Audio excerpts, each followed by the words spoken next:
Pendant que je continue à étudier sur ce corps, je suis en train de chercher à mieux comprendre quelle est sa vraie valeur. Alors, je suis tombé sur un livre qui me définit la valeur du goût. Vous savez, quand on dit nous avons le goûter en nous, c'est l'essence de notre corps. Et on nous dit par les scientifiques que le goût seulement, c'est environ 4000 cellules sensorielles, rien que sur le goût, qui nous permettent de différencier les goûts qui viennent sur chacun de nous. Donc quand tu goûtes ici, c'est acide. Tu goûtes ici, tu dis non, c'est sucré. Tu goûtes, tu dis c'est amer. Mais dans ce goûter-là seulement, Dieu a placé 4000 cellules sensorielles. Rien que pour te permettre de comprendre ou de traduire les sensations du sucré, d'amer, du salé et d'acidité. Et pour que tu fasses la différence de tous ces goûts-là, Dieu a mis 4000 cellules sensorielles dans le goûter d'un homme. Ce qui n'est pas rien du tout. Quand il a s'agi à Dieu de nous donner ce corps dans lequel il a mis l'odorat,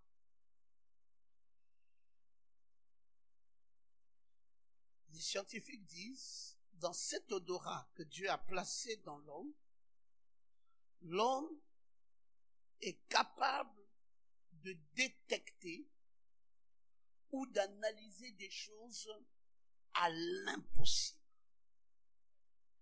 Il dit, ce que Dieu a mis à l'homme qui lui permet de distinguer les odeurs, il dit, ce n'est pas simplement une odeur. L'homme peut aller jusqu'à distinguer des milliers d'odeurs. Rien que dans ce sens de l'odorat, l'homme peut aller distinguer des milliers d'odeurs. Dieu a placé tout ça dans l'homme. Ils disent, pour ce qui est de lui, le sens de lui, il dit, il y a tellement de vibrations invisibles qui se passent là-bas que l'oreille est capable de distinguer des fréquences qui vont de 20 à 20 000 battements par seconde.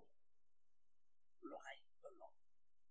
Donc 20 à 20 000 battements par seconde. Donc la possibilité de détecter tout ça, Dieu a mis dans l'homme. Et les scientifiques, ils parlent aussi même de la vue. Il dit, les fréquences de longueur d'onde que Dieu a placées dans la vue de l'homme vont de 400 à 800 nanomètres. Donc ça, ce sont les nouvelles technologies qui peuvent permettre à l'homme de voir même ce qu'on ne peut pas distinguer. Quand, de prime abord comme ça, tu dis, je ne peux pas voir ça, mais ce que Dieu avait mis comme faculté de vue en toi peut aller bien au-delà de tout ce que tu peux imaginer. Donc, ça vous permet même de détecter jusqu'à 2 millions de couleurs. 2 millions de couleurs. La résolution que Dieu a placée dans l'homme. Alors, toutes ces informations-là que Dieu a placées simplement dans ce que nous appelons la poussière de la terre est immense, est puissant, est fort. Et les hommes de science disent que nous n'utilisons même pas le 1/1000 du potentiel que Dieu avait placé sur nous. Et ils disent que si nous exploitions cela en bonne intelligence, rien que les résolutions placées dans la chair de l'homme, dans le corps de l'homme, pouvaient vous amener à devenir un extraterrestre. Donc, rien que ce que vous avez reçu, ce que nous appelons la poussière de la terre, sont déjà des facultés énormes pour faire de nous des extraterrestres. Mais Dieu, comme si ce n'était pas suffisant, rien que cette formation qui était très fabuleuse, cette formation qui est totalement pleine et qui est forte et puissante, qui peuvent nous amener à des hauteurs de réalisation. Dieu pense que ça là, c'est juste de la poussière de la terre. Et il pense qu'il a bien meilleur que ça à nous offrir. Mais ça c'est déjà immense. Ce que je vous explique ici est colossal. Le flot de données qu'il y a dans votre corps.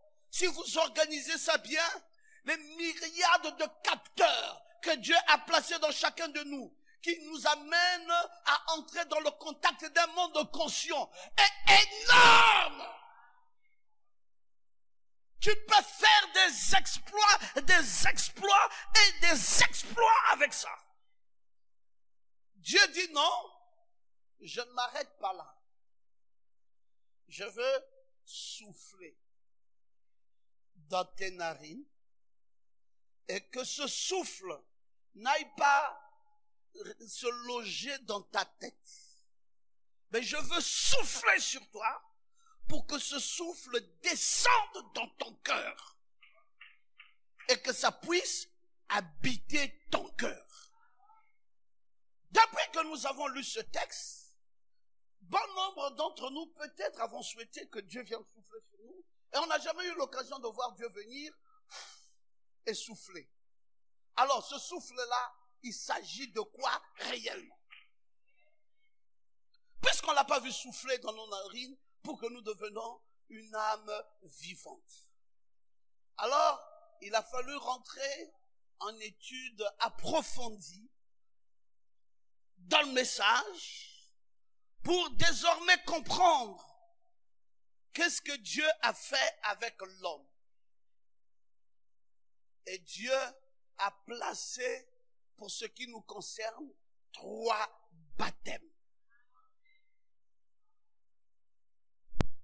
Le premier baptême est un baptême simple que nous appelons le baptême d'eau. D'aucuns ont pensé que le baptême d'eau, c'est pour la purification de leur corps. Branham dit non, le baptême d'eau n'est pas pour la purification du corps de quelqu'un. Il dit le baptême d'eau, c'est juste pour nous permettre d'entrer dans une communion. Il dit à quoi sert le baptême d'eau? Il dit certainement, contrairement à ce que certains pensent, le baptême d'eau ne consiste pas en la purification de nos péchés. Mais plutôt, il a pour but de nous introduire dans la communion de l'assemblée locale. Abraham nous le dit dans l'ordre, dans l'église. Ça nous fait entrer dans une communion avec les croyants. Nous croyons que par le baptême d'eau, nous entrons dans une communion. C'est un baptême important parce qu'il nous introduit dans une communion. Il le dit aussi dans le lieu d'adoration que Dieu a pourvu. Comment doit s'effectuer donc un vrai baptême chrétien? Abraham dit le vrai baptême chrétien se fait dans l'eau par immersion et vous utiliserez le nom du Seigneur Jésus-Christ, lequel nom révèle le nom du Père, du Fils et du Saint-Esprit selon Matthieu 28, 19. Nous avons tous été donc baptisés de la sorte pour entrer dans une communion avec les saints. Pas pour la purification de notre corps, mais pour entrer dans une communion avec les saints. Ça, c'est un baptême qui est scripturaire, c'est un baptême biblique le baptême d'eau. Ben, on ne se limite pas qu'à ça. Nous avons un deuxième baptême que nous appelons le baptême du Saint-Esprit. Le baptême du Saint-Esprit, c'est quoi? Le baptême du Saint-Esprit, c'est la venue de la personne de Christ dans une vie. Dites encore Amen. La venue de qui? La venue de la personne de Christ dans une vie. Donc, tel que tu es là, Dieu estime que tu ne peux pas toujours rester seul. Il faudrait qu'il s'introduise en toi. Et pour pouvoir s'introduire en toi, alors il vient par le biais du baptême du Saint-Esprit. En vue de la naissance de cet homme dans la famille de Dieu. Et quand le Saint-Esprit vient et ça se loge en toi, maintenant tu nais dans la famille de Dieu, dans le corps de Christ. C'est le signe même que Dieu a accepté ou que Dieu a confirmé la foi de cette personne. Ainsi, elle est reçue, ainsi, elle est adoptée, ainsi, elle est placée dans le corps de Christ. C'est important d'avoir ce baptême. On peut déjà, à partir de ces instants où nous comprenons que c'est la venue de la personne de Christ dans une vie, on peut déjà comprendre par là qu'il s'agit d'un souffle de Dieu. Que quelqu'un dise Amen.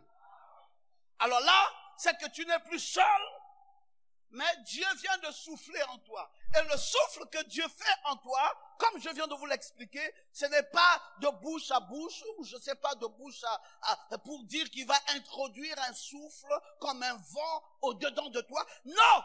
Dieu vient par le biais d'un baptême. Et il t'accorde, il rentre en toi par le baptême du Saint-Esprit. Et la personne de Christ entre désormais dans ta vie. Et c'est un signe que Dieu vient d'accepter ta foi. C'est un signe que Dieu vient de te recevoir. Dieu vient de t'adopter. Dieu vient de te sceller dans le corps de Christ. Maintenant, tu es né dans ce corps grâce au baptême du Saint-Esprit. Mais il y a un troisième baptême.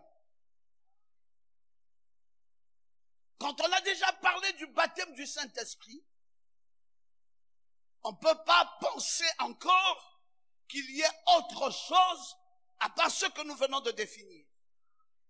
C'est le baptême de feu. Selon Matthieu 3, 11, ou selon Luc 12, 49 à 50, ou Éphésiens 2, 8 à 10. Ce baptême de feu, c'est la puissance purificatrice qui vient avec le Saint-Esprit. Donc, quand le Saint-Esprit s'installe en toi, il y a une autre puissance qui l'accompagne. C'est la puissance purificatrice qui vient avec le Saint-Esprit et qui vient avec la parole de Dieu. Pour faire quoi? Pour sceller définitivement le chrétien hors du monde. Or, dites un peu Amen. Il vient vous sceller définitivement hors du monde. Cela comporte aussi les épreuves que Dieu a préparées d'avance pour son perfectionnement. Donc c'est quelque chose que le Saint-Esprit qui rentre en toi apporte avec lui le feu de l'Esprit qui te purifie et qui te scelle de façon définitive et te coupe avec le reste du monde. Dieu nous accorde donc aussi bien ce baptême d'eau dans notre expérience chrétienne que ce baptême du Saint-Esprit et ce baptême de feu. Frère Branham dit cela dans l'influence d'un autre. Il dit, Dieu montrait au prophète que sa puissance purificatrice venait par le feu de l'autel. Amen. La puissance purificatrice de Dieu aujourd'hui n'est pas de réciter un credo ou de se joindre à une église, c'est la puissance du Saint-Esprit et du feu qui descend et purifie un homme de toute son incrédulité. Donc, c'est en même temps composé du baptême du Saint-Esprit, mais avec une action purificatrice. Selon que ça se faisait déjà dans l'Ancien Testament et que ça se fait encore aujourd'hui. Dans le message, le 6e sceau, Frère Branham nous dit, nous savons que le feu, au chapitre 19, celui de la venue de Christ, de sa bouche sortait son épée. Qui était la parole? Pas vrai, la parole. Si vous vouliez saisir ces données, maintenant, ce sceau de demain soir, vous voyez, c'est la parole de Dieu, c'est la parole que Dieu tue son ennemi. Il vient avec ce feu et il détruit entièrement l'ennemi. Mais regardez bien, quand ces prophètes prophétisent, alors si quelqu'un les maltraite, leur font du mal, du feu sort de leur bouche. Le feu du Saint-Esprit, la parole c'est Dieu, la parole c'est du feu, la parole c'est l'Esprit. Vous voyez, alors du feu sort de leur bouche. Donc ça vient par le biais du Saint-Esprit, mais Branham dit que ça vient aussi par le biais de la parole. Alors le feu là, c'est le feu purificatrice qui vient mettre un terme définitif à ton incrédulité et te scelle pour toujours. Donc vous voyez la similitude qui existe entre ces baptêmes, un baptême du Saint-Esprit et un baptême de feu. Et alors, c'est pour cela, aisément nous comprenons pourquoi Branham, après qu'il nous prêchait sur le baptême du Saint-Esprit, ajoutait toujours la personne du Saint-Esprit pour clôturer l'adoption. Et nous comprenons bien que c'était donc important qu'un feu de Dieu accompagne ce baptême du Saint-Esprit pour mettre un terme à toute forme d'incrédulité, brûler tous les germes qui peuvent gêner l'évolution de quelqu'un et sceller cette personne de façon définitive dans son corps. Et donc là, vous comprenez bien ce qui vient. Mais dans la demeure future de l'épouse céleste et de l'épouse terrestre, Frère Branham dit là-bas, nous sommes au paragraphe 92, il dit ensuite, ce qui vient après, c'est le baptême de feu. Pour que Dieu habite en vous. Le feu de Dieu purifie nos cœurs du péché et met le Saint-Esprit à l'intérieur. Alors, nous produisons la même vie que ceci produisait parce que c'est en nous. Donc, vous allez toujours voir que ce Saint-Esprit et ce feu viennent de façon simultanée pour adopter la personne de façon définitive dans le corps de Christ. Maintenant, nous sommes en train de parler du souffle. Et nous sommes arrivés à ce niveau où nous parlons du baptême de feu. À quoi donc le baptême de feu sert? Ça va venir, oui, d'accord. Mais à quoi ça va servir? À quoi sert donc ce baptême de feu? Abraham dit que le but du baptême de feu, c'est non seulement nous purifier de toutes nos souillures, mais en même temps affermir notre foi. Je veux que quelqu'un lève sa main droite et dise Amen. Et nous permettre d'acquérir le caractère de Christ et faire de nous des croyants matures et expérimentés. Je ne t'ai pas entendu dire Amen. Maintenant, nous sommes en train de déboucher dans ce que nous avons appelé accueil. Qu'est-ce que nous aimerions accueillir? On a dit, oui, nous sommes faits de poussière de la terre et il y a une préparation par rapport à tout ça. Mais la troisième chose ici, c'est l'accueil. Et je suis en train de vous montrer que dans cet accueil, nous voulons accueillir le souffle. Afin de devenir une âme vivante.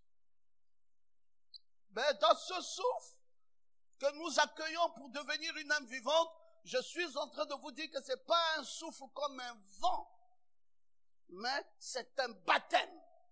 Et c'est quoi ce baptême? C'est le baptême de feu.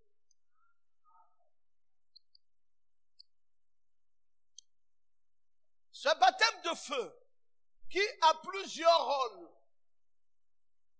Un rôle de purification.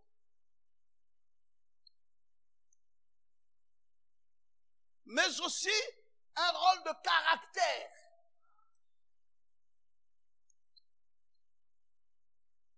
Caractère de Christ. Un rôle de maturité.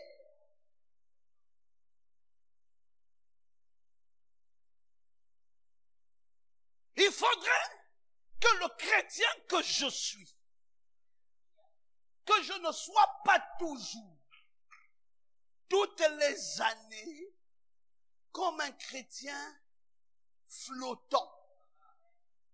Il faudrait que je sois un chrétien affermi. Un chrétien capable d'accueillir le caractère de Christ.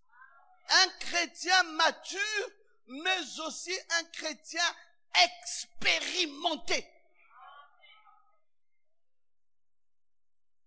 Mature et expérimenté.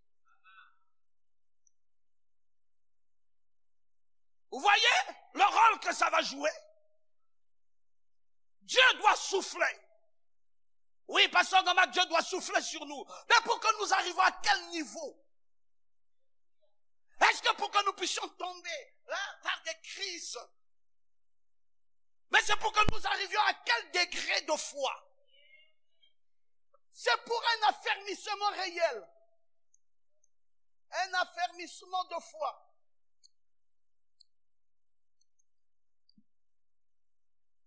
Pour un caractère de Christ. Pour une maturité et pour une expérimentation. Tu ne peux pas être un chrétien sans expérience. Le mal du christianisme, c'est que beaucoup de chrétiens aujourd'hui préfèrent que l'église soit comme une autre distraction. Quand vous leur dites, vous, alors qu'est-ce que vous faites quand vous voulez vous distraire? Les chrétiens, ils vont vous dire, bon, nous on ne part plus au cinéma, on ne part plus en boîte de nuit. Bon, moi ma meilleure distraction c'est l'église. Hein? Ma meilleure distraction c'est l'église. Bon, c'est là-bas où je vais pour me distraire, ça fait partie de mes meilleures distractions aujourd'hui. Ah bon, peut-être encore, si tu veux pas m'amener à l'église, amène-moi peut-être dans un restaurant, ça peut être ma deuxième distraction. Et puis bon, je sais pas, apparemment je vois plus quelque chose d'autre. J'aime bien aller à l'église, et bon, si quelqu'un veut me faire plaisir, qu'il m'amène à un resto, mais c'est tout. Bon, moi, je ne vais plus au stade suivre des matchs de football, je ne vais plus au cinéma, je ne veux plus, bon, il y a beaucoup de choses que je ne fais plus, je ne veux plus danser, je ne veux plus faire ceci, donc c'est ma distraction. Ah non, moi je refuse ça. J'ai dit que l'église n'est pas un endroit de distraction. Est-ce que quelqu'un peut dire amen? Non, non, non, non, non. Nous ne venons pas à l'église parce que nous venons là de trouver un autre endroit de distraction. Non! Nous venons à l'église parce que nous sommes conscients de deux choses. Nous sommes conscients d'abord de la poussière de la terre que Dieu m'a donnée, qui a des atouts, qui a des forces, qui a des dimensions, qui a des élevations, et qui est plein en lui-même, et qui peut m'amener à faire des exploits. Parce que tous ceux qui font des exploits ne sont pas chrétiens. Il y a des gens là-dehors, plein. Ils n'ont pas reçu le souffle comme toi et moi. Ils sont simplement païens. Avec cette chair que Dieu leur a donnée, ils sont directeurs d'entreprise. Ils ont fait des exploits avec ça. Avec la chair que Dieu leur a donnée, ils ont fait des choses graves et fortes. Il y en a qui ont fait des fermes. Il y en a qui ont fait des hectares d'agriculture. Il y en a même qui ont créé des avions avec ça. Il y en a qui ont créé des trains, qui ont créé des voitures, qui ont créé une médecine nouvelle avec ça. Rien qu'à la motte de terre que Dieu leur a donnée, ils y sont allés très loin avec ça. Moi, je suis resté là, en train de dire, bon, je me suis marié. Tu comprends pourquoi tu m'as marié, non? Désormais, tu dois savoir quel est ton rôle à jouer dans ma vie. Je comprends pas bien. Ah non, tu m'as trouvé avec 5 enfants, tu prends les 5 enfants là dans ta charge. Tu m'as trouvé, j'ai une famille, tu prends aussi la charge là de ma famille. Tu m'as trouvé. Mais regardez jusqu'où c'est médiocre. Donc quelqu'un pense que le mariage, c'est une décharge de ses responsabilités. Alors je n'ai plus de mains, je n'ai plus de pieds, c'est toi qui deviens ma tête, c'est toi qui deviens mes pieds, c'est toi qui... Non, le mariage n'annule pas tes membres. Le mariage n'annule pas tes facultés. Le mariage n'annule pas tes sens. Je veux que tu dises amen bien. Tu les as toujours. Et exploite cela. C'est Dieu qui te les a donnés. Sauf que ça ne t'amène pas à avoir la vie éternelle. Cette poussière de terre ne t'amène pas à avoir la vie éternelle. Et la vie éternelle, telle que le nom l'indique, est éternelle. C'est tellement grand et fort que Branham a évalué cela à 10 000 mondes. Et il a dit qu'on ne peut pas comparer ça avec la motte de terre que nous avons transportée. Mais les autres qui ont transporté aussi bien que nous la même motte de terre ont fait des exploits avec ça. Et nous, dans le christianisme, aucun exploit. On a même considéré que ça n'a pas de valeur.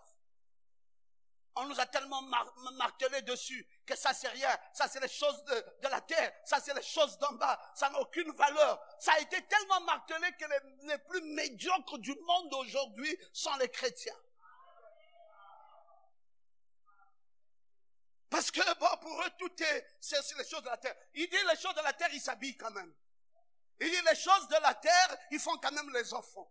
Il dit les choses de la terre, on leur voit quand même faire certaines choses avec la même motte de terre. Mais, ne pouvant pas aller à des plus grands exploits, ils se sont déchargés de cela pour dire non, ça appartient au diable. Non, Dieu a formé ça. Et après, en plus de ce que Dieu ait formé ça, Dieu va souffler. Et le souffle que Dieu place en nous n'est pas un vent. C'est le souffle de Dieu, c'est un baptême de feu. Lequel baptême de feu amène le chrétien à une purification afin de loger dans son cœur le Saint-Esprit, mais en plus de cela, amène le chrétien à avoir le caractère de Christ, amène le chrétien à avoir la maturité d'esprit et amène le chrétien à avoir une expérience, full expérience. Tu deviens un chrétien fort. Je ne t'entends pas dire amen. Pas un simple petit chrétien. Non, il faut que l'Église, que nous sachions et que nous le sachions bien. Que si nous sommes arrivés à l'Église, ça veut dire que tous ceux qu'on appelait membres de notre famille, on doit les dépasser, les surpasser. Dis amen. Papa Ngoma, comment? Oui, parce que j'ai ce que eux ils n'ont pas. Eux, ils ont ce que j'ai, mais j'ai ce que eux n'ont pas. Donc on ne peut pas avoir la même taille. J'ai la motte de terre que eux ont. Eux ont une motte de terre que moi aussi j'ai. Mais j'ai un baptême de feu et d'Esprit Saint que eux n'ont pas. Donc, ils ne peuvent pas, je ne comprends pas par comment vont-ils être supérieurs à moi. Ils ne peuvent en aucun cas être supérieurs à moi. Je suis beaucoup plus élevé qu'eux. J'ai beaucoup plus de grâce qu'eux. J'ai beaucoup plus de vie qu'eux. Oh, dites encore amen, très bien. À une dimension plus que haute. C'est ça à quoi sert ce baptême de feu. Nombre 31, 23 dit, tout objet qui peut aller au feu, vous le ferez passer par le feu pour le rendre pur. Mais c'est par l'eau de purification que sera purifié tout ce qui peut aller au feu, et vous le ferez passer dans l'eau. Tout ce qui doit aller au feu, d'après la Bible, c'est pour que ça passe par le feu afin que ça devienne pur. Dans Ésaïe 6, 6, vous allez constater que même dans la série des anges, il y avait des anges qu'on appelait les séraphins. Ces anges-là, les séraphins, l'un des séraphins alla vers moi, dit le prophète Ésaïe, tenant à la main une pierre ardente. C'est une pierre de feu qu'il avait prise sur l'autel avec des pincettes. Il en toucha ma bouche avec cette pierre ardente et dit, ceci a touché tes lèvres. Ton iniquité est enlevée et ton péché est expié. Est-ce que tu peux dire amen? Donc, ça va te purifier. Rien que ces pierres ardentes de feu ont expié l'iniquité, ont purifié la personne, ont amené la personne à monter à une échelle plus élevée que celle dans laquelle elle était avant que la pierre ne l'ait touchée. Pourquoi Dieu doit-il souffler sur nous en vain? C'est pour expier nos iniquités.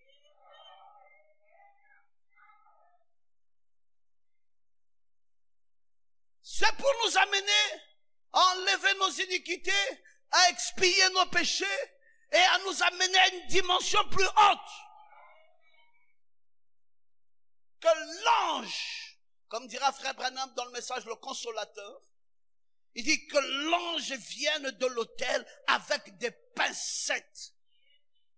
Et que l'ange vienne avec un charbon ardent, toucher nos lèvres et nos cœurs, et purifier nos pensées, purifier nos esprits, et purifier nos âmes, afin que quand nous prendrons ce pain cachère, la Sainte Seine, que nous le fassions en mémoire de notre Seigneur.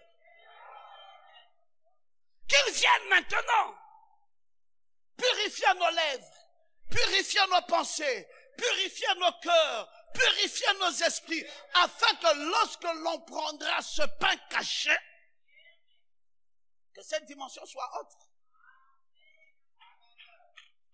Je pense que tu comprends la nécessité de recevoir ou d'accueillir ce souffle. Il faut que ce souffle vienne et que cela vienne s'installer, que cela vienne s'installer dans nos vies. La question que l'on peut encore se poser est celle-ci, parce que je pose des questions avant de vous donner des réponses d'après ce que frère Branham dit. je vous ai déjà dit, dans une des premières questions que j'ai posées ici, c'était cette question que je me suis donnée, c'est qu'est-ce que le baptême de feu? Et je vous ai emmené dans une deuxième interrogation, c'était à quoi sert le baptême de feu? Je voudrais que nous entrons dans une troisième interrogation. Un vrai croyant peut-il être exempt de ce baptême de feu? La réponse est que le baptême de feu est incontournable pour tout vrai fils de Dieu. Quiconque en est exempt est un enfant illégitime. Donc, je ne peux pas continuer dans cette foi sans que Dieu arrive maintenant à apporter quelque chose qu'il n'avait pas jusque-là apporté. Si je suis son fils, qu'il vienne avec cette pierre ardente. Qu'il vienne purifier mes pensées, purifier mon esprit. Ça veut dire que tu vois maintenant les choses différemment. Tu as atteint une certaine maturité, tu as maintenant un caractère qui fait que tu es devenu complètement différent. Quand on va te dire, mais c'est comment tu vis ta foi nouvelle? Tu vas dire à la personne qui te pose la question, j'ai comme l'impression qu'avant je n'étais pas chrétien. Et que c'est maintenant que je le deviens. Enfin, oh, mais comment ça? C'est toujours toi ici? Je dis non, il y a quelque chose qui vient de se passer.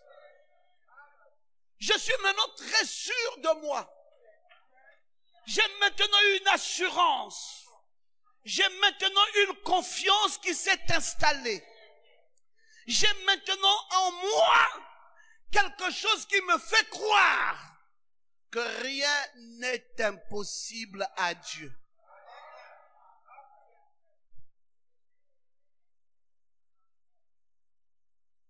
Je vous ai parlé de cette belle expérience d'une femme croyante et d'un incroyant qui les deux agonisaient au moment de leur mort. On a pris un compteur électronique et on a placé le compteur électronique sous le contact du corps de ces deux personnes. Et celui et celle qui était croyante et celui qui n'était pas croyant du tout. Et on a remarqué que le compteur électronique du croyant grimpait. Et ça allait à une telle vitesse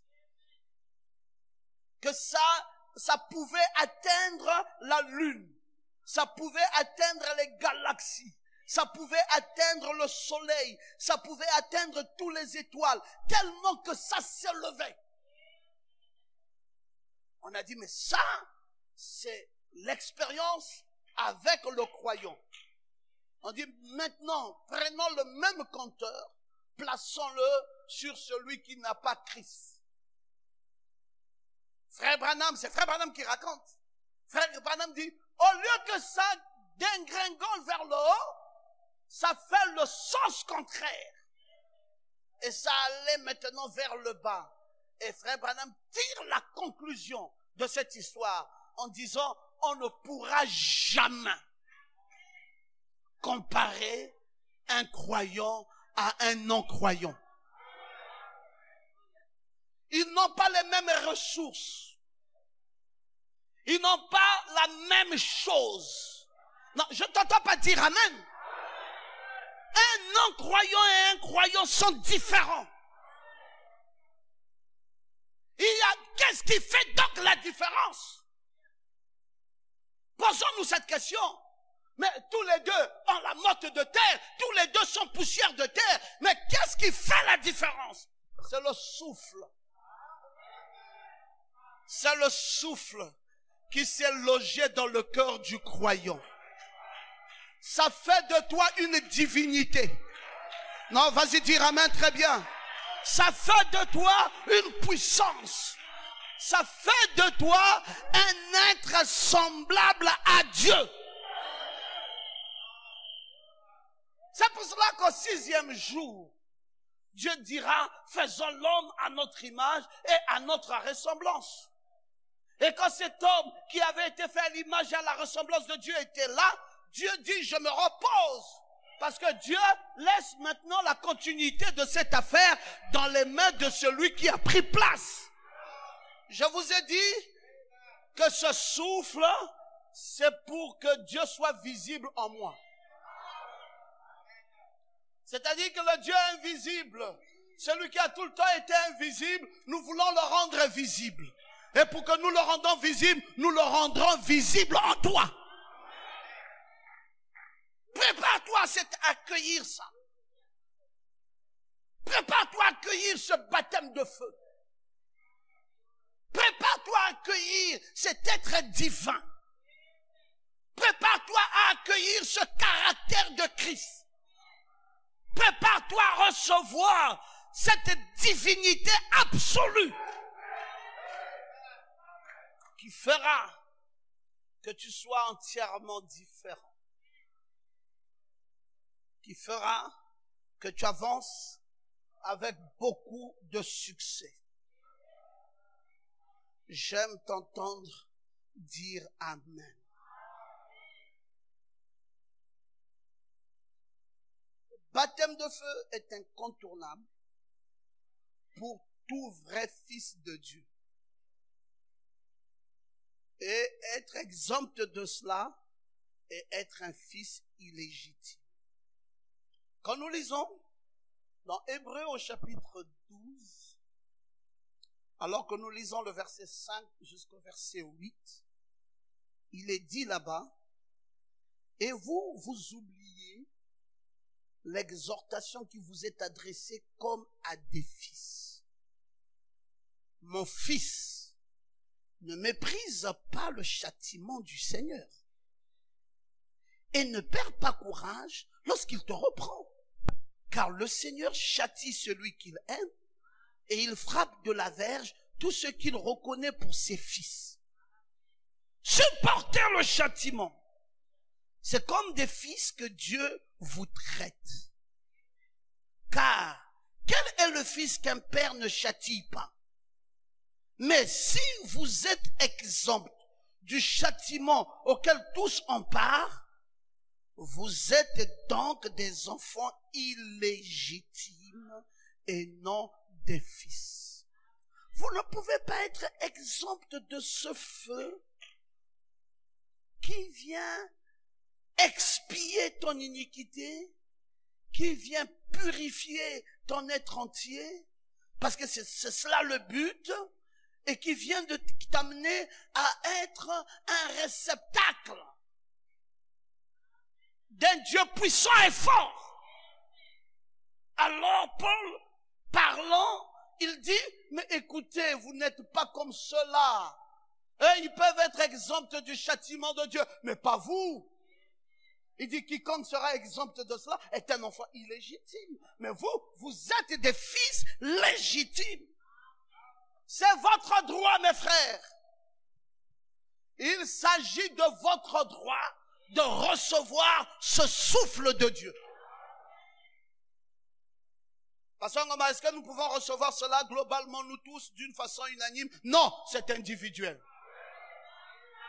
C'est une expérience qui n'a rien à voir avec X et Y. C'est chacun qui vit sa propre expérience. Le message nous est adressé à nous tous, mais l'expérience est individuelle. C'est chacun de nous qui vivra sa propre expérience. C'est pour cela, lors de cette préparation, prépare-toi toi-même. Ne demande pas à quelqu'un de se préparer avec toi. Dis-toi aussi, mets-toi dans la condition. Mettons-nous dans la condition. Non, je dois me mettre moi dans la condition. Si mon frère n'est pas dans la condition, c'est son problème. Si l'autre n'est pas dans sa condition, c'est aussi son problème. Mais moi, je dois être dans la condition. C'est chacun qui sait ce qu'il attend de Dieu. C'est chacun qui sait ce qu'il veut faire avec ce Dieu. C'est chacun qui sait qu'est-ce que ce Dieu doit faire dans sa vie. Je voulais vous dire que nous avons trop longtemps marché avec le Dieu des autres. Nous avons trop longtemps marché avec le Dieu que nous voulons regarder chez notre frère. Vous savez que c'est ce qui a gaspillé le christianisme? Ce qui a détruit le christianisme, c'est que je veux toujours regarder comment comment toi tu vis avec ton Dieu. Jean-Olivier vit son expérience avec son Dieu comme il le connaît et comme il l'entend. Et ce que Dieu attend de moi n'est pas de regarder l'expérience de Jean-Olivier avec son Dieu, mais de regarder mon expérience propre. Cette année dans laquelle nous entrons maintenant, inutile de se fatiguer de regarder les frères. Cette année à laquelle nous entrons, inutile de se fatiguer de regarder X et Y. On a trop regardé les gens. Cette année, je regarde à ma propre vie et je me regarde à moi-même. Ne m'amenez pas à regarder aux gens. J'ai regardé aux gens, je n'ai pas progressé. Laissez-moi regarder un peu à moi-même. Laissez-moi faire ma propre expérience avec mon Dieu. Laissez-moi recevoir de lui ce que je peux.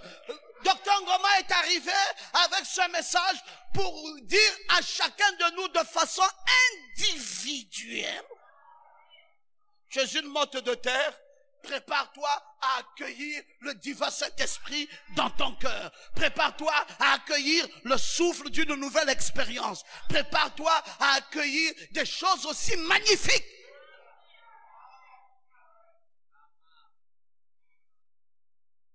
Oui, le Saint-Esprit, d'accord. Mais est-ce que c'est simplement le Saint-Esprit que nous sommes en train d'attendre derrière ce souffle? Non, bien plus que cela. Lisons les quelques expériences que nous connaissons du prophète pour comprendre jusqu'où ça peut nous amener. Et ce que ça peut faire de si magnifique dans nos vies.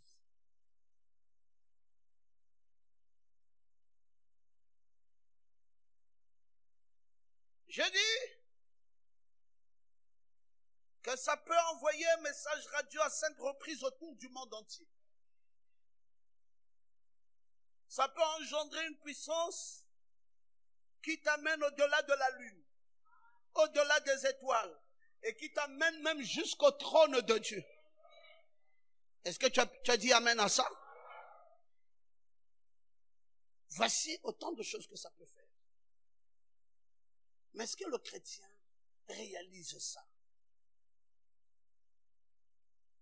Frère Branham dit que quand c'est exécuté dans ta vie, c'est une arme terrible contre l'ennemi. Surtout quand tu l'as véritablement reçu. Ça devient une arme terrible contre l'ennemi. Dans le message intitulé « Mon ange marchera devant vous ».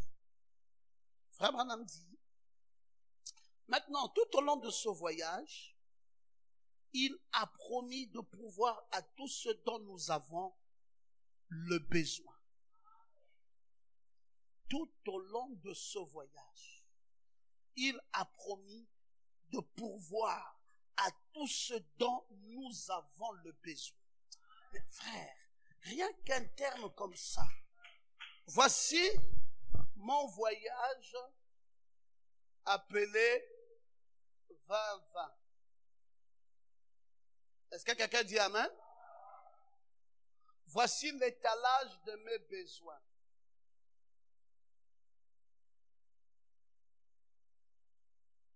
L'année prend fin. C'est toi qui sais. Dans cet étalage des besoins, ici, ça peut être un problème de santé. Ici, ça peut être un problème de finances. Ici, ça peut être un problème de consécration avec Christ. Dans cet étalage de besoins, ici, ça peut être un problème de réconciliation familiale.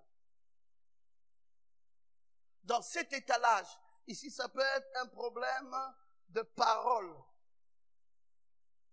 auquel tu veux qu'il s'asseye en toi. il y a tout un étalage de biens. Et le prophète de Dieu dit que tout au long de ce voyage, ce Dieu a fait quoi? Il dit, il a promis de pourvoir à tout ce dont nous avons le besoin. Si je m'arrête là et que je crois ça, je vais me plaindre si quelque chose ne vient pas. À qui je veux envoyer le tort à qui? On m'a préparé à recevoir ce souffle pour que désormais, assis en moi, il m'accompagne à recevoir tout au long de ce voyage les choses dont j'ai besoin. Maintenant, qu'est-ce qui reste? Salomon, qu'est-ce qui reste? La puissance est dans ce souffle.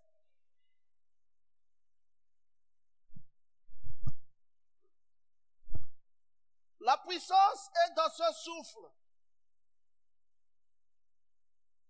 Qu'est-ce qui reste?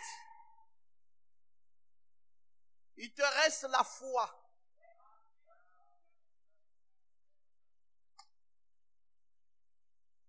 Pour mettre cette puissance en action.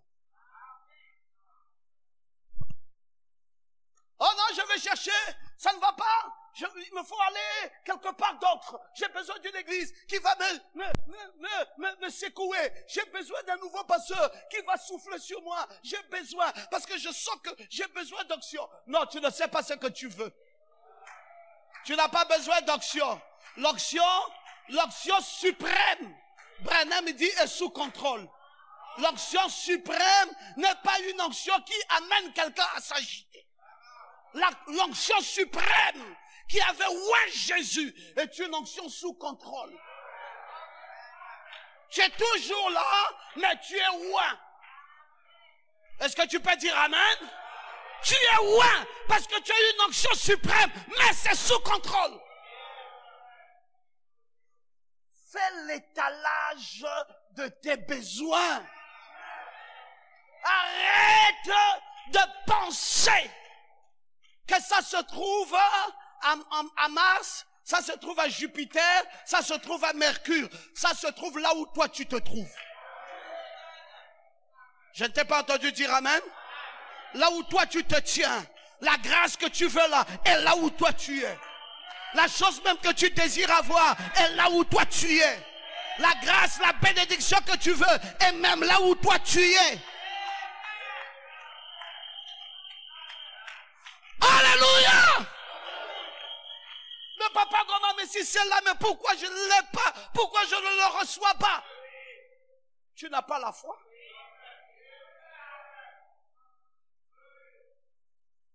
Ou on doit te le présenter différemment.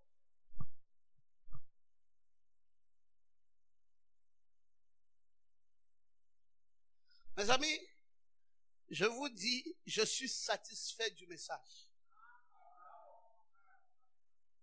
Moi, je suis arrivé à un degré où je suis satisfait de Dieu.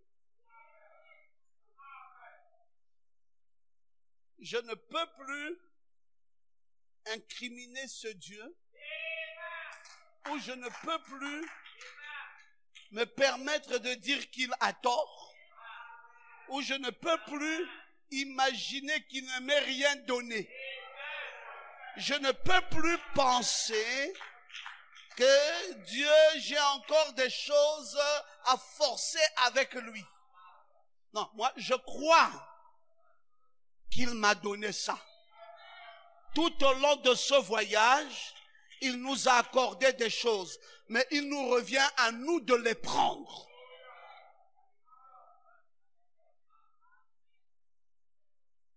Est-ce que vous dites amen? Le prophète dit, tout ce que vous demanderez au Père en mon nom, je le ferai.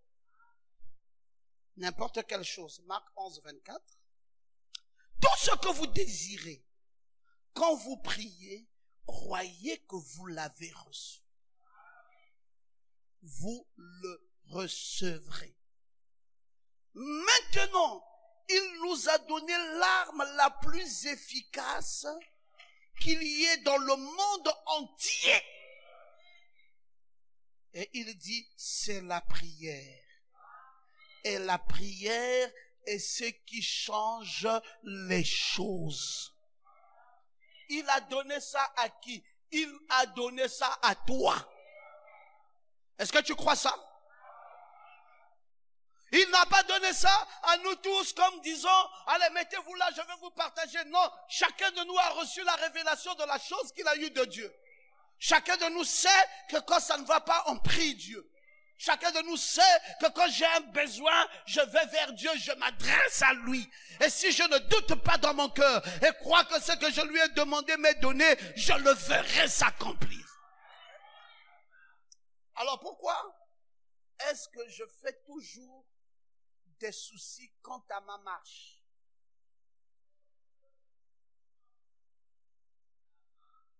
Pourquoi faut-il toujours, pendant que je marche avec Dieu, je suis en train de chercher qui m'a bloqué? Pourquoi j'ai toujours l'impression que si je n'ai pas abouti, c'est quelqu'un qui est à l'origine? Pourquoi je n'arrive pas à particulariser ma foi?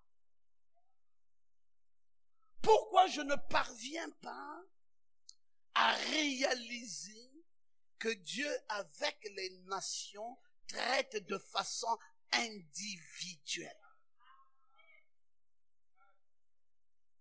Qu'est-ce qui m'a manqué jusqu'en date de ce jour? Il m'a manqué un enseignement. Il m'a manqué une éducation spirituelle. Il m'a manqué la parole conséquente. Qu'est-ce qui m'a échappé pour que je sois toujours un chrétien léger? Qu'est-ce qui m'a échappé tout ça pour que je ne sois pas si fort? Qu'est-ce qui t'a échappé pour que tu ne croyes pas en toi-même?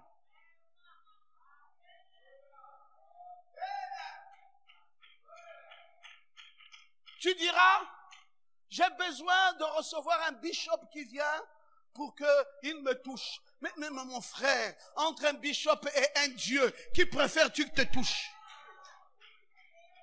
Moi, je n'ai pas besoin qu'un bishop me touche. Je crois que Dieu peut me toucher lui-même. Et si Dieu peut me toucher, je n'ai pas donc besoin d'aller voir un quelconque bishop pour qu'il me touche. Il fera quoi en me touchant? Qu'est-ce qu'il va m'apporter que ce message ne m'a pas donné?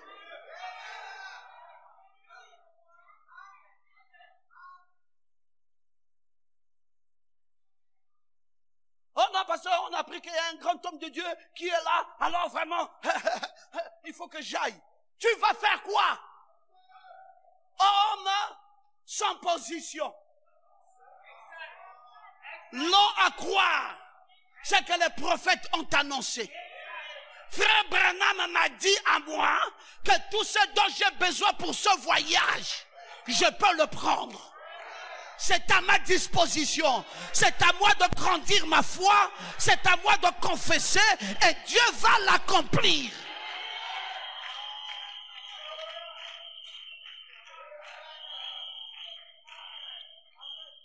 Allez dire à un dénominationnel, va, il y a un bishop qui est venu là-bas. Mais ne dites pas ça à un vrai croyant du message.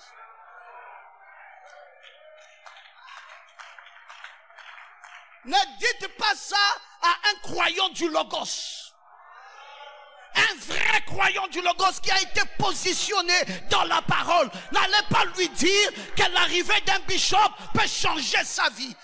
Le croyant du Logos enseigné par la parole sait que tout ce que Dieu peut lui donner est ici.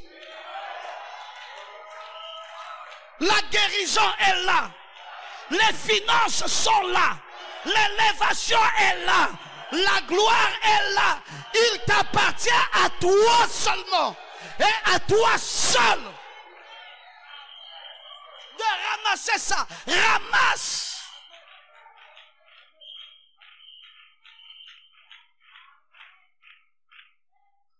Ce n'est pas loin.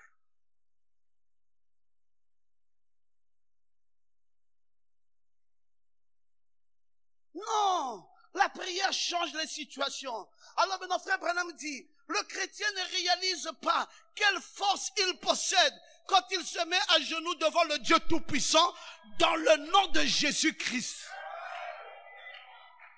Il dit, le chrétien ne réalise pas. Quand tu te mets à genoux dans le nom du Seigneur Jésus-Christ, tu ne réalises pas à quel niveau tu es. C'est toi la même personne qui te met à genoux. C'est encore toi la même personne qui se relève et qui dit, ah Seigneur, je suis même déjà fatigué de prier. Alors tu avais prié hier pour faire quoi? Non mais parce que je ne sais pas, ou peut-être je n'ai pas la foi. Tu n'as pas la foi. Ce n'est pas peut-être, tu n'as pas la foi.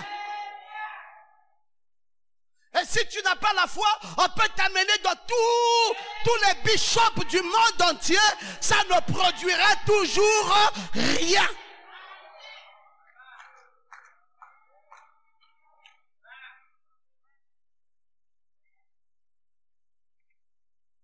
Que faire? Non, soit prépare-toi à recevoir quelque chose de nouveau. Je n'ai pas fini la citation. Mon ange marchera devant vous. Le prophète dit, le chrétien ne réalise pas quelle puissance c'est. Il dit, si les gens pouvaient saisir que ce qui leur est donné, tout ce que vous demandez sera donné. Si vous pouvez vous approprier la foi pour le croire, parce que la parole de Dieu est vraie. Qu'est-ce qu'il te faut maintenant? Approprie-toi de la foi. Dis Seigneur, tout ce que j'ai cherché dans cette église, depuis que je suis là jusqu'à l'âge où j'ai atteint, c'était ce souffle. Maintenant, Seigneur, je reçois ce souffle pour faire des exploits. Est-ce que tu es prêt? Dis, j'attendais ça. Papa Ngoma, j'attendais ça. Maintenant, je vais le recevoir. Et comme je vais le recevoir, dégagez de ma route. Je vais dans une voie où, tant pis pour ceux qui resteront derrière. Frère, il faudrait qu'un jour, on t'appelle aussi magicien. Tant qu'on ne t'a pas appelé magicien, c'est que tu n'as pas encore effrayé. Il faudrait qu'un jour, les religieux t'appellent franc-maçon. Ça veut donc dire que tu as quand même réussi à les effrayer. Tu ne peux pas avoir une foi trop linéaire. Il faudrait que ta foi crée un remue-ménage dans les vies de ceux qui te regardent. Il faudrait qu'ils s'interrogent. Et que la question qu'ils doivent se poser, c'est comment cette personne fait de telles choses alors que nous avons tous le même Dieu. Pourquoi son Dieu nous étonne? Pourquoi son Dieu est trop fort? Pourquoi son Dieu fait trop de choses?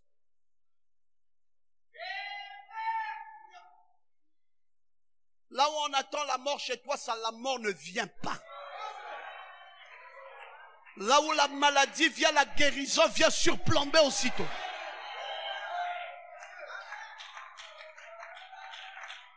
Quand tu fais un faux pas, alors ce qui vient après, c'est très fort. Je veux, mes frères, j'ai déjà compris pour ma part qu'on ne peut plus compter sur les gens du monde. Frère, même pour l'avenir de notre pays, même pour l'avenir de tout ce qui devrait être fait dans nos familles, on ne peut plus compter sur ces païens-là. Maintenant, à chacun de nous de prendre ses responsabilités. À chacun de nous de réaliser ce que son Dieu est capable de faire. Non, le monde entier nous attend. La création tout entière attend avec un ardent désir la manifestation des fils de Dieu. Que les fils de Dieu soient manifestes. Que les fils de Dieu que nous sommes puissions prendre la dimension de la gloire que Dieu nous a donnée. Elle est multiforme à tous les niveaux. Je prends l'autorité sur toutes les principautés. Je prends l'autorité sur tous les sorciers. Je prends l'autorité sur tous les pouvoirs maléfiques. Je prends le pouvoir même avec tous ceux qui travaillent avec moi. Je prends, dites encore amen bien. Je prends le dessus même des religieux. Je dois me préparer. Qu'est-ce que je peux encore vous enseigner, les amis, que je ne vous ai pas enseigné?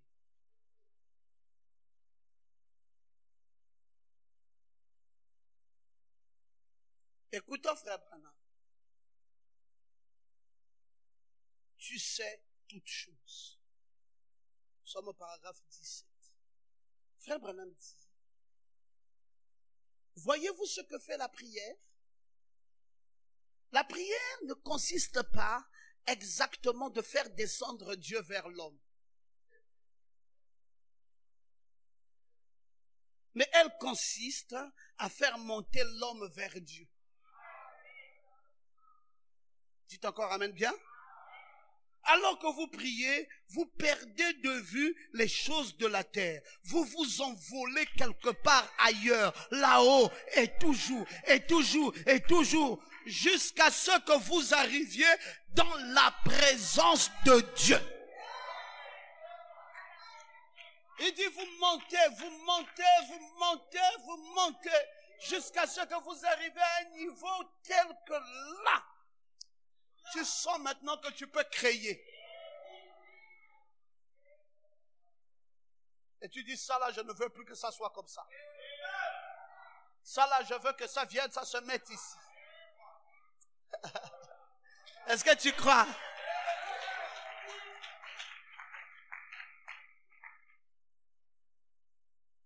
Moi, je crois ça, mes amis. Je ne veux pas de cette foi qui est semblable année après année.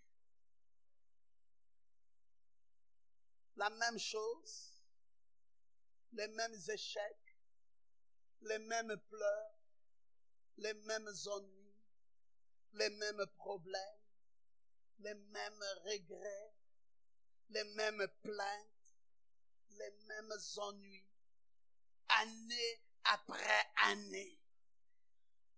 Et pourtant, je vais quand même à l'église. Et pourtant, je prie quand même Dieu. Et pourtant, je confesse que j'aime le message. Et pourtant, je dis qu'ils sont tous les dénominationnels. Mais ma foi à moi ne change pas. Mes exploits ne sont pas perceptibles.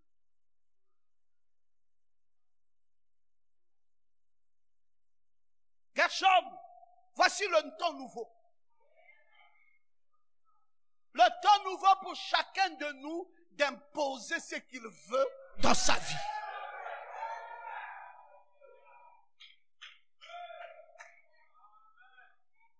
Ce n'est pas la prière, n'est pas, allez, Dieu descend. Non, frère Branham dit, laissez Dieu là où il est. Toi, monte. Monte avec violence. Dis, Dieu, je vais t'atteindre là où tu es. J'arriverai, tu n'es pas caché, tu n'es pas loin, j'arriverai là où tu es. Mets simplement mes choses à côté de toi, je viens pour les prendre. Je vais prendre chacune de ces choses, une après l'autre, une après l'autre. Frère, nous n'avons pas reçu une foi dénominationnelle. Nous avons reçu une vraie foi. Et si donc nous avons reçu une vraie foi, on doit faire des exploits avec ça. Il faut que j'accueille. Je suis le réceptacle d'accueil. Qu'est-ce que je ne peux pas prendre maintenant là? Qu'est-ce que je ne peux pas prendre?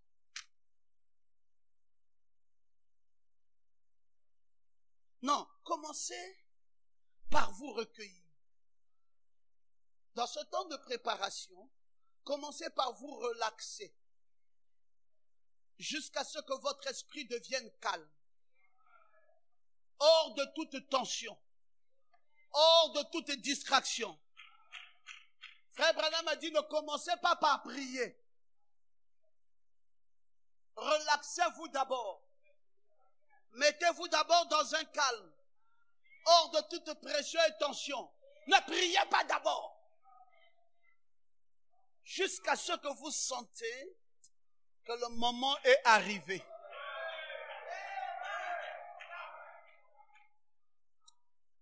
Frère, on a trop fait vaille.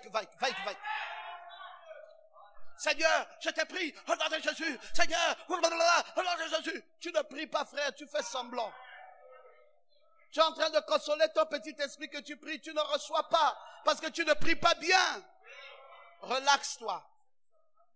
Mets-toi hors de tension. Enlève toute pression. Sois calme. Écris les choses. Énumère-les. Une chose après l'autre. Une chose après l'autre. Une fois suffisamment bien énuméré, Papa Gabriel,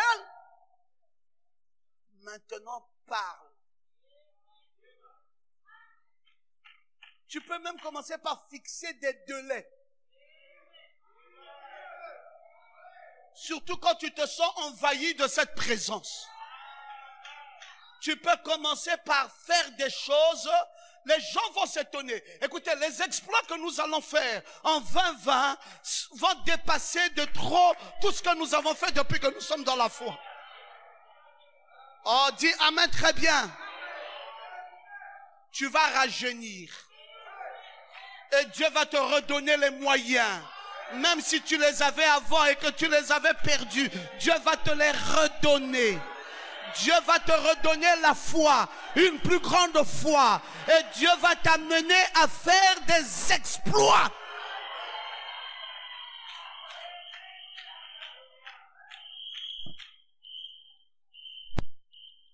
Ne commencez pas par prier vite, Emmanuel, non. Commencez par une petite adoration. Cela peut être un petit cantique doux et mélodieux. Commencez par des petites paroles élogieuses à son endroit. Vous savez, les paroles élogieuses à l'endroit de Dieu, c'est quoi? Tu es grand. Tu es puissant. Tu es fort. Personne n'est comme toi. J'ai fait mon expérience. C'est toi le grand des grands. C'est toi le créateur des cieux et de la terre. C'est toi qui transformes l'homme. Frère, n'allez pas vite en besogne. Je vous ai dit que nous sommes en train de nous préparer à recevoir quelque chose qui doit bouleverser. Si cette chose n'a pas un impact vivant, ça veut dire qu'il faut remettre en cause toute ta foi depuis que tu as cru ce message. C'est pas chaque fois on va continuer à faire, ok, il y a une femme qui a fui à gauche, il y a une femme qui a fui à droite, et je suis malheureux, je pleure. Toute ma foi va se résumer là. En train de suivre les caprices de quelqu'un qui veut me distraire.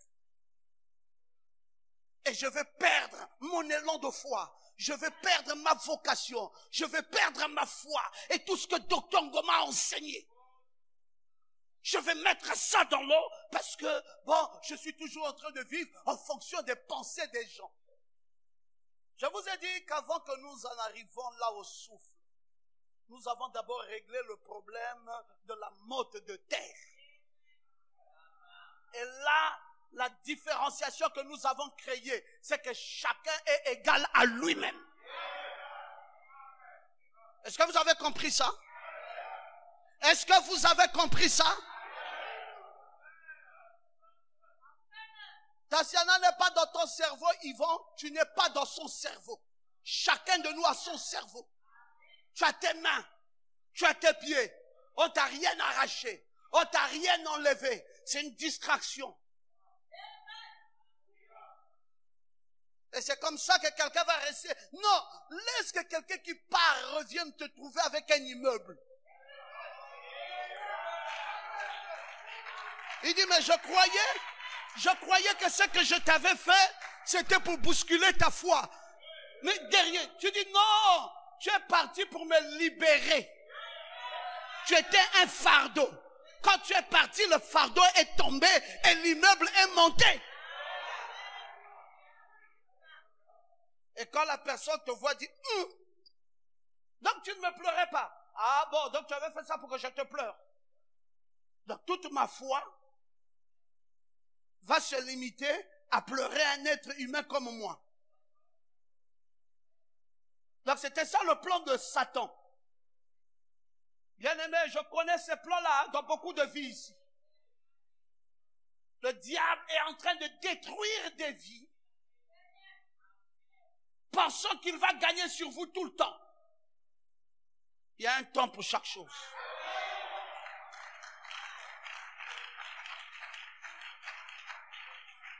Non, Karel, il y a un temps pour chaque chose. Il y a un temps pour s'embrouiller. Il y a un temps pour être comme un gamin. Et il y a un autre temps pour faire l'expérience de la maturité et avoir le caractère de Christ. Est-ce que tu peux dire Amen? Ce temps-ci, c'est le temps du caractère de Christ. Le caractère de Christ veut dire que je ne vois personne, je n'entends personne, je ne sens personne. Je sens seulement Dieu, je vois seulement Dieu, j'entends seulement Dieu, je parle seulement avec Dieu. Est-ce que tu peux dire Amen?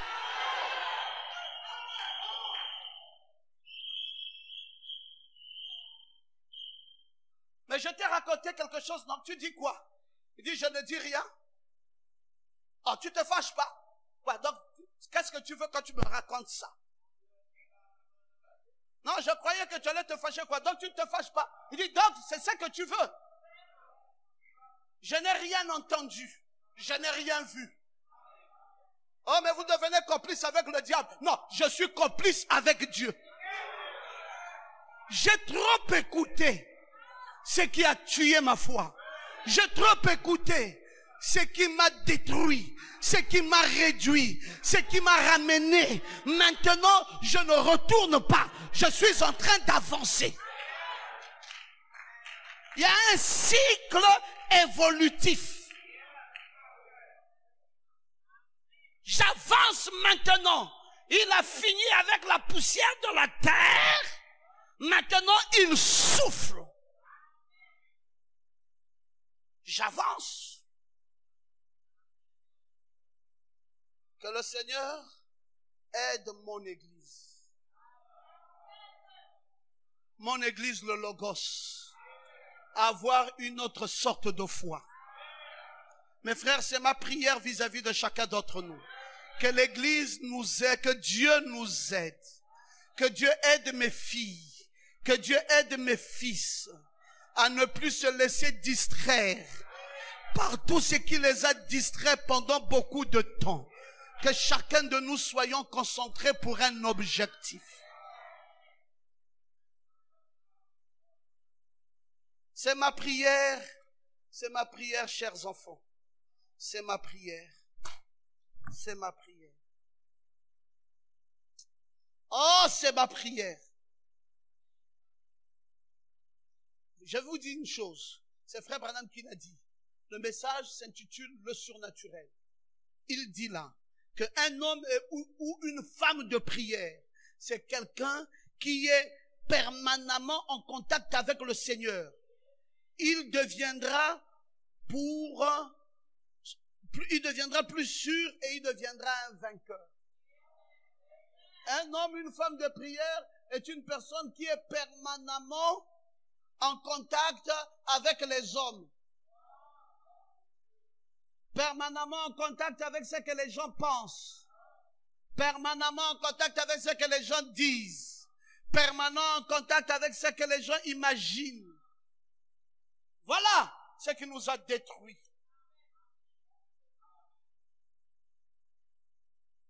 Oh, qu'est-ce que toi tu penses de l'église? Moi je pense que vraiment, l'église, je ne sais pas, hein, mais vraiment, enfin si ce n'était que moi, si vous voulez savoir mon point de vue, moi je pense que c'est comme si on est en train de stagner. Hein. Non, regarde, dis hein, que tu penses que toi, tu es en train de stagner. Mais ne dis pas nous. Si toi tu stagnes, ça ne veut pas dire que moi je stagne.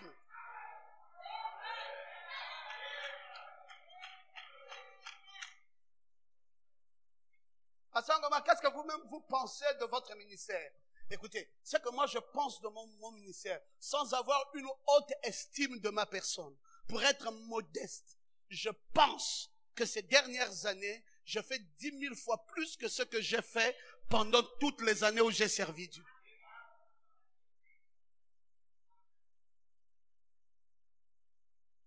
Frère, moi, je n'ai pas servi Dieu avec la force et l'énergie et la puissance avec laquelle je le sers maintenant. Et les résultats que ça donne m'étonnent. Et il se trouve que dans mon esprit, je pense toujours que c'est même pas l'apogée. Il se trouve que dans mon esprit, je pense toujours que ce n'est même pas le centième.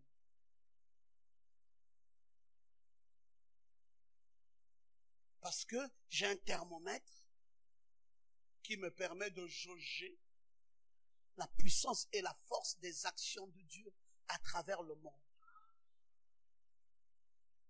Mes frères, hier, quand nous vivions hier, tu es en train de travailler pour Dieu, tu travailles pour Dieu, tu dis, waouh, j'ai tellement fait pour le Seigneur. Merci Seigneur, je vais prendre des congés. Mais aujourd'hui, tu travailles pour Dieu, tu regardes aussi quelqu'un d'autre. Tu le regardes. Tu dis, wow, je suis en retard, hein. Donc aujourd'hui, tu ne peux pas te tromper. Aujourd'hui, tu as un thermomètre qui te permet de connaître si tu avances ou si tu n'avances pas. Les réseaux sociaux et tout ce que ça marche avec, et les voyages et les ouvertures des pays, et tout ça nous amène à comprendre qu'on peut faire 10 000 fois mieux que ce que nous faisons. Ah oui, moi je suis un croyant dans une église prospère. Frère, qu'est-ce que vous appelez vous prospère? Nous, ici, là, nous sommes prospères. Ici, là. Non, je ne pense même pas que nous sommes prospères. Notre prospérité va commencer quand on va déloger tout ce quartier.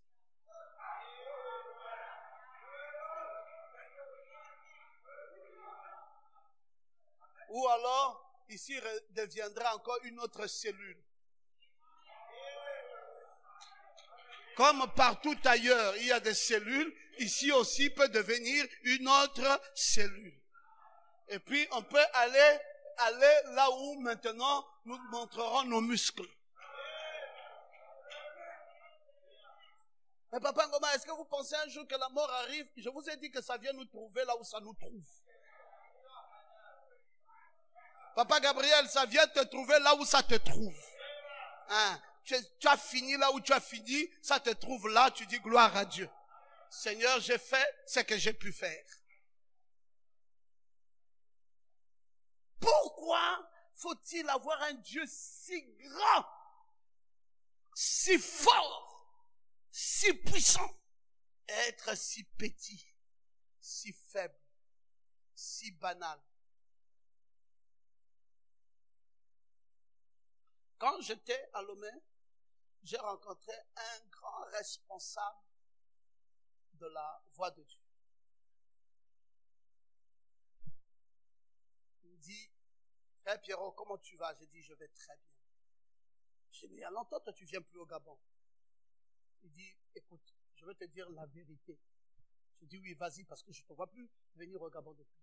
Il dit, non, au Gabon, il y a un problème. J'ai dit, un problème au Gabon? Quoi? On a mal agi à votre endroit. Qu'est-ce que nous vous avons fait qui n'a pas été bien? Il me dit, tu vois ici,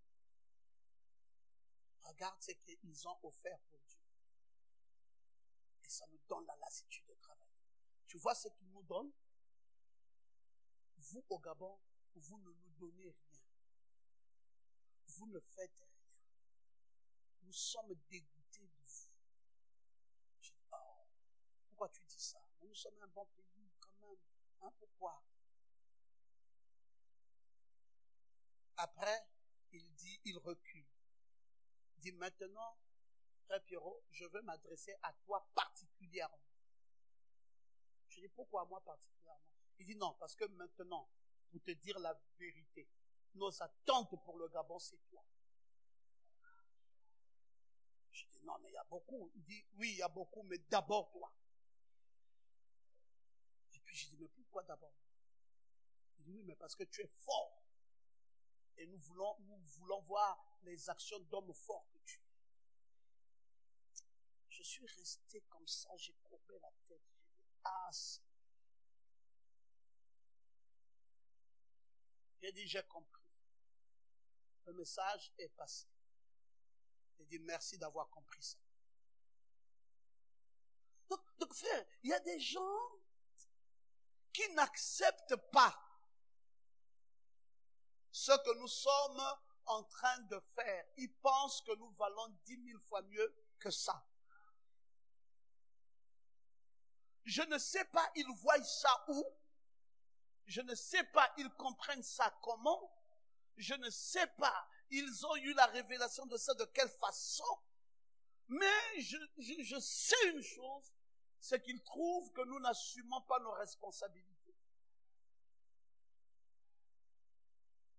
Mais quand on dit, pasteur Pierrot, frère Pierrot, je ne sais pas, mais on parle aussi de toi. Pourquoi vas-tu accepter ton niveau? Et tu penses depuis beaucoup de temps que tu es essoufflé. Tu as fait trop, tu es essoufflé. Charles-Harry, tu ne peux pas être essoufflé, mon fils. Si Dieu te donne des vacances, prends les vacances là, mets ça à profit. Je vous ai dit, il y a des occasions que Dieu vous donne dans la vie pour vous permettre de courir un peu plus vite. C'est pour cela, chaque mal qui vient à vous, prenez ça comme un tremplin. Prenez ça comme un avantage que Dieu veut vous donner pour faire quelque chose d'autre. Hein, ne prenez plus le mal comme le mal. Ce Dieu-là t'aime tellement qu'il ne veut pas voir le mal en toi. Si quelque chose arrive, c'est forcément qu'il y a une intelligence derrière ça. Pourquoi ne voulez-vous pas vous engager véritablement? Frère, il y a des choses en toi qui peuvent changer tout maintenant.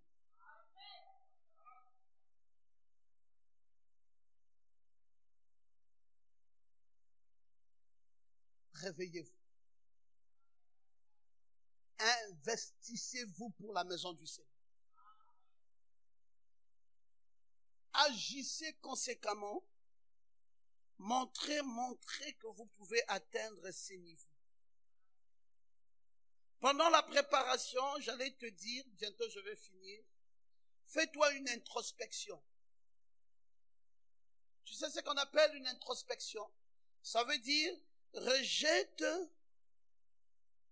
dans ta pensée tout ce qui est de l'extérieur. L'introspection veut dire, tu rejettes tout ce qui est de l'extérieur.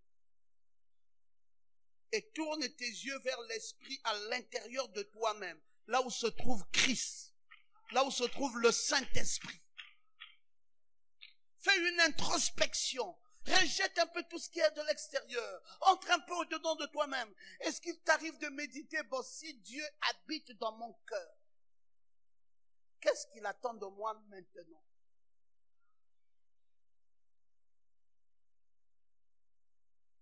Tu vas dire, il attend de moi que je ne pêche pas. D'accord, le péché c'est quoi? C'est pas faire l'adultère, c'est pas fumer la cigarette, c'est pas boire les alcools. Le péché c'est quoi? C'est manquer le but. Quand tu fais une introspection, quand tu rentres au-dedans de toi-même et que tu dois rejeter tout ce qui est de l'extérieur, est-ce que tu t'es fixé un but et que tu veux atteindre? Quand une année comme celle-ci se termine, avec une route pleine d'herbes, une église pleine de saleté, vous savez, ça devient de plus en plus difficile que même si tu donnes une instruction à quelqu'un, il faudrait que tu sois encore là toi-même, même si tu lui as donné de l'argent, sois là derrière lui pour lui dire, voilà ce que je voulais que tu fasses. Parce que la tête des gens est partie d'une manière telle que même comprendre une instruction devient difficile. J'ai pris 200 000 francs à quelqu'un, j'ai dit, regarde, enlève l'herbe ici devant l'église là, parce que s'il y a quelque chose qui m'énerve chaque fois que je viens à cette église, je vais vous le dire, c'est la touffe d'herbe que je vois là où il y a la dame qui lave les habits là, juste là devant le portail de chez nous là. Toute cette touffe d'herbe là, s'il y a quelque chose qui dérange mon esprit chaque fois que je viens à l'église, c'est ça. J'ai dit, prends 200 000, va m'enlever ça. Vous savez ce que la personne fait? Prends 200 000, va payer les pavés et va mettre ça loin à côté de la pancarte. Loin. Et il met ses pavés là, il s'exerce à mettre ses pavés. Il met un carré de pavés. Quand vous sortirez, vous verrez ça. Oh! Seigneur, qu'est-ce qui m'arrive? Je ne comprends pas, parce que c'est difficile que quelqu'un comprenne ce que vous comprenez. C'est difficile que quelqu'un embrasse ce que vous embrassez. C'est quoi votre Dieu en vous? S'il ne médite pas la maison de Dieu, s'il ne médite pas le développement de la maison de Dieu, s'il ne médite pas la propriété dans la maison de Dieu, s'il ne médite pas l'évolution des choses dans la maison de Dieu, je ne sais pas qu'est-ce qu'il médite d'autre. Sœur, dis-moi, qu'est-ce que ton Dieu en toi médite?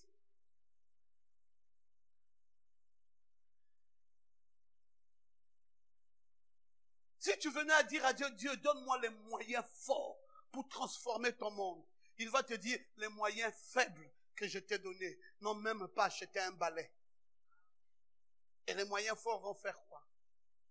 Il dit, c'est faux. Je ne vois pas clair. Qu'est-ce que nous pouvons faire pour l'exciter? Qu'est-ce que nous pouvons faire pour le pousser? Qu'est-ce que nous pouvons faire pour que Dieu comprenne un tant soit peu ce que nous pouvons faire pour lui? Je sens qu'il y a quelque chose de bon qui doit t'arriver. Je te le dis sincèrement dans le nom de Jésus. Quelque chose de grand et de fort qui doit t'arriver. Mais je veux te préparer à recevoir ça. C'est pour ça que tu me vois te parler un peu parfois, tantôt d'une façon ou d'une autre. Je veux te préparer à recevoir ça. Parce que toi, tu mérites d'avoir bien plus que tout ce que tu as eu jusqu'à ce jour. Dieu peut faire un miracle, ma fille Valia. Il peut faire un miracle. Si tu te prépares à dire Seigneur, c'est moi qui dois faire ça, c'est moi qui dois faire ça. Et tu commences à démontrer ça dès maintenant.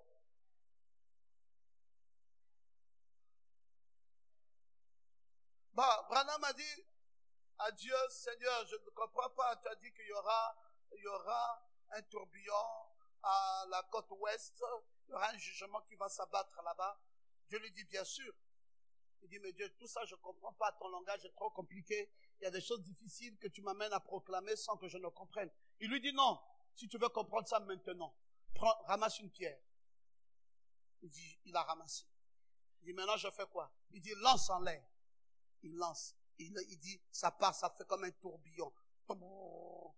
Il dit, Dieu, mais pour me parler, il fallait que je fasse. Il dit, non, pour que j'accomplisse une chose, je t'amène toi à commencer cette chose. Et tu la comprendras mieux quand toi tu as commencé, avant que moi j'amplifie. Nous avons toujours voulu voir Dieu commencer, amplifier, terminer, et nous, spectateurs. Quelle est ta méditation maintenant?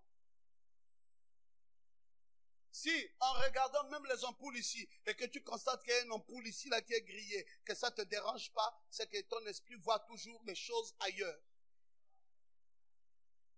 Mais si ça voit comme Pasteur Ngoma, tu veilles sur tout ça. Tu deviens un maniaque pour la maison de Dieu. Un maniaque pour les choses de Dieu. Et ça ne te laisse plus sans repos. Tu dis, mon Dieu, je deviens le participant de cette affaire. C'est moi d'abord. Je vais te montrer si tu peux donner les moyens. Si tu peux me donner un peu de force physique, je vais te montrer ce que je peux faire. Je peux balayer cette route. Si tu me donnes un peu de force physique, Seigneur, je peux te montrer ce que je suis capable de faire. Mais frère, l'année termine. Provoque Dieu. Provoque Dieu. Pousse un peu Dieu à faire quelque chose qu'il soit touché. Qu'il dise, non, cet enfant-ci me cherche. Cette fille-ci me cherche. Je ne sais pas ce qu'elle me veut. Mais je suis obligé de tout lui donner. La façon dont elle est montée jusqu'à m'atteindre. Non, c'est trop fort. Je suis obligé. Frère, moi je veux voir quelque chose changer dans ta vie. Cette fille pour laquelle je suis parti à Mouila, Judy et Binda. Quand je suis à Paris, un texto. Bonjour papa. Tu sais que je me fiancé, non? J'ai dit oui, je sais. Une semaine après, bonjour papa. N'oublie pas la date. Oh. J'ai dit, je ne vais pas oublier. Bonjour papa. Tu seras là, non? Mais je t'ai déjà dit, c'est quoi, c'est devenu quoi? Bonjour papa. C'est jour J-7. Elle a tellement mis ça dans ma tête que même quand j'étais à Lomé, j'ai dit à Emmanuel que quand j'arrive au Gabon, je dois partir à Mouila. Donc tout le monde savait que j'avais un programme de Mouila. Tellement Judy a mis ça en moi. Et quand j'arrive à Mouila, elle commence à pleurer. Elle dit, depuis que le message est né à Lambaréné, 16 ans, j'ai cru ce message. 16 ans dans ce message sans un mari. J'ai vu toutes les jeunes sœurs se marier. J'ai dit, oh mon Dieu, à quand ma visite? J'ai dit, à quand mon tour? Seigneur, c'est aujourd'hui que moi aussi. Et ce qui me fait pleurer, elle a dit à toute l'église, que ce qui me fait pleurer, c'est que j'ai réussi à déplacer Papa Ngoma. J'ai dit, mais ma fille, comment tu ne pouvais pas réussir? Avec tout ce que tu as fait là. La cavale que tu as fait depuis plus de 6 mois. Message sur message sur message. Maman, je ne pouvais pas échapper à ça. Tu m'as mis ça bien dans la tête. Que je dois être là. Regardez, frère, ça va vous étonner. Hein? Je suis parti à Mouila avec la chemise ici. Avec la veste ici. Avec le même slip que je suis, sans brosse à dents, sans rien. jusqu'à ce que je revienne maintenant. C'est comme une prison. Boum, boum. J'ai quitté l'église pour Mouila, j'ai quitté Mouila pour l'église. Vendredi à dimanche. Mais c'est quoi cette pression? Il y a des gens qui savent, quand ils veulent atteindre ce qu'ils veulent atteindre, vous ne pouvez pas le leur empêcher. Bon, si ça, moi, homme, on peut me mettre à un degré d'obligation. Et Dieu alors? Dieu. Toi, tu peux le pousser. C'est un Dieu qui peut faire. Tu regrettes là pour rien. Dieu peut faire plus que ce que tu n'imagines. Pousse-le, pousse-le. Dis à ce Dieu, je suis là. Tu penses quoi? Je suis là. Tu fais quoi? Je suis là. Attire son attention. Attire son attention. Je suis en train de terminer maintenant. Je suis en train de terminer maintenant. Introspection. Rejetez ce qui est de l'extérieur. Tournez les yeux de votre esprit à l'intérieur de vous, là où Christ et le Saint-Esprit se trouvent. La dernière chose que j'allais dire, c'est concentrez-vous sur Christ. Celui que vous avez accueilli là. Fixez votre attention sur les promesses de Dieu. Fixez votre attention sur des événements marquants à la gloire de Dieu. C'est quoi les promesses de Dieu qui doivent trouver leur accomplissement dans ta vie? Écris ça! Julie, ce n'est plus la blague. C'est maintenant un Dieu où nous réglons les choses mot à mot. Je fixe maintenant ma concentration sur tes promesses. Je ne t'ai pas dit de me promettre des choses. Regarde ce que tu m'as promis. Regarde ce que tu m'as promis. Regarde ce que tu m'as promis. Regarde ce que tu m'as promis. Et toutes ces promesses-là, je fais quoi de ça? Je t'attends là. Je suis pointé là. Je t'attends là. Il n'y aura pas un Dieu qui va changer de forme. C'est toujours toi le même Dieu là. C'est toujours le même logos là. C'est toujours Papa Ngoma là, le prédicateur. Et j'attends voir ça de mes yeux. Je dois être porteur d'un témoignage. Que le Seigneur te bénisse. Que Dieu te bénisse.